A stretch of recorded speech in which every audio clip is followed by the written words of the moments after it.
Hey, how do you do there? So I'm going to do a YouTube video here on how to fix LB White heaters. We work with these LB White Guardian heaters, and I did another video on kind of what I do to bulletproof them, but this one's just going to be more on repairing one. Some of the things that go wrong with them, and how I go through and troubleshoot the heaters on what's wrong. First, I built a little stand here out of wood. Those heaters draft up from the bottom, so you need some way to get that air into the bottom of it. So I just made up this little stand here that I use. Put a little piece of block of wood on the front to tip that heater back, because when you're working on each end of those heaters, there's a door on each end, those silly doors keep coming in at you, and it's just aggravating. So I'm like, we just got to tip the heater back. So nonsense. But anyway, I'll get the next heater up here and we'll go from there. Okay, so this is a AW100 is the model number. So first thing I do is open it up and see what I got. So this is the high limit switch. I kind of just look over everything before I kind of tear into anything to see if I see anything really obvious at all. And just kind of do a once over. I see if it's got that plug style in here, if that's like the two-piece plug. They did that for a little while instead of a solid wiring harness running through. I know I worked on this 9 years ago, so it's been installed 9 years, so I'm not quite sure what was done. I kind of come through and check. Oh, here, look at this. Look at that. That is just it. Oh man, yeah, they're all rusted, corroded right off. All these terminals, you see that? So look at that.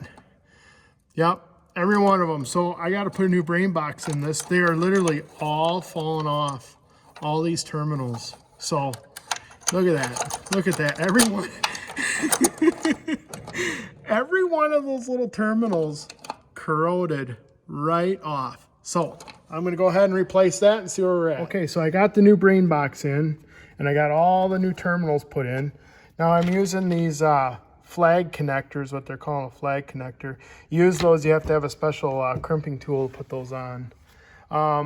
So I got those. So my next step is to look further. So when it turns on, it does an air proving switch. So here's your air proving switch. And I just go ahead and put new switches in. You can see the type of corrosion on that. So I am gonna just put a new one in there. The other connector is down into here. These red ones, these run the motor, and those will probably break those terminals.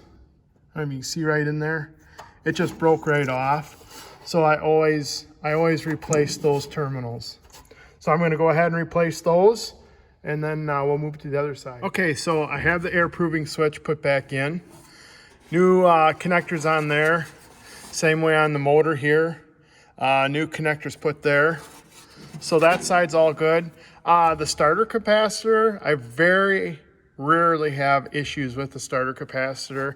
If you start it up and it doesn't want to start, you know, and all this is good, it's that starter capacitor. I think I've only replaced maybe one of those.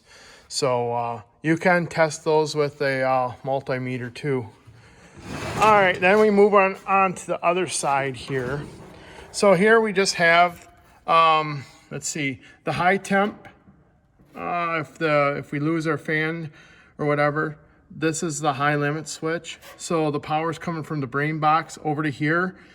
Yeah, there's a reset under here. So it goes through here and then to the gas valve, which is in here. So I cleaned up the connectors, put new connectors on each end there. Here's our hot surface. They have a plug kind of like this here. Those go bad, and when we're fixing them in the barns, a lot of times we'll just use a wire nut. But always kind of keep them upright like that so they will shed water. So the hot surface is a common thing that will go out. The other thing is to check the grounds. You can see I pulled this one apart and the ground literally broke right off. So clean those up, I grease them back up, and they go right into here. So I'm gonna just put those together and we'll see where we're sitting. Okay, so I got the grounds hooked up. I put new terminals, or not connectors, on the terminals here on the gas valve. So now I'm gonna fire it up. I've got the gas hooked up. Let's see.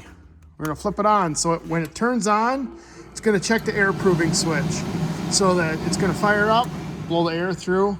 If the air proving switch is working, it's gonna come over and you're gonna see our hot surface is lighting up, so we know the air proving switch is on and working. So then it's gonna turn the gas valve on. I always hold this. I felt the gas valve open, but I have no flame. So I'm gonna put a new gas valve in it. I have these gas valves, I've replaced quite a few of these gas valves. They open, but they're not letting that gas through. Very easy to replace. 9/16 under here. Under here, you pull that 9/16 out, take these two screws out, take your gas pipe off, and that thing will just kind of turn right out of there. So I'm gonna replace that. Okay, so the gas valve's really easy. So 9/16 under here, pull that out, little bolt there, pull that gas pipe off, and you're gonna need a 1/4 inch. Take these two screws out, one here, one here, and then this will turn right out. Your standpipe will stay right in there. There.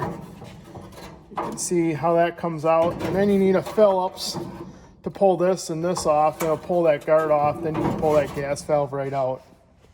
When you pull your gas valve apart, make sure you go through and clean out that orifice a little bit. Take a wire wheel to it. Switch everything over. That's going on to there like that. Okay, so I got the gas valve installed. I'm gonna turn it on here. Got my gas on. So it's gonna check that air sensor, air proving switch. So that's checked out okay. We should see the hot surface light up. There we see the hot surface lighting up. And then it'll start to fan back up and then send power to the gas valve. We should see a flame here. There we go, we got a flame. And it should run those flame sensor that's right here. That would have shut down already if that flame sensor was bad. Yeah. All right, so just like kind of a quick recap on how it's going, how the system's working. So when you turn the switch on, it's gonna check the air proving switch. The air proving switch checks out okay, it's gonna go through the high limit switch. The high limit switch checks out, it's gonna send power to the gas valve. The gas valve will start up, gas will come. If the gas valve comes on, runs for a while, shuts down, it's your flame sensor. Very simple operations. One thing I didn't check or talk about was the transformer here. They had a really bad run of transformers, and they look like this. This is what the new ones look like. This one has pigtails coming off of it, running around. I've never had one of these fail. I've had numerous of these fail. They had a bad run of these, I would call, bad supplier maybe, and I end up changing a lot of these transformers. So I don't know what else to say. So adios. Thanks for watching.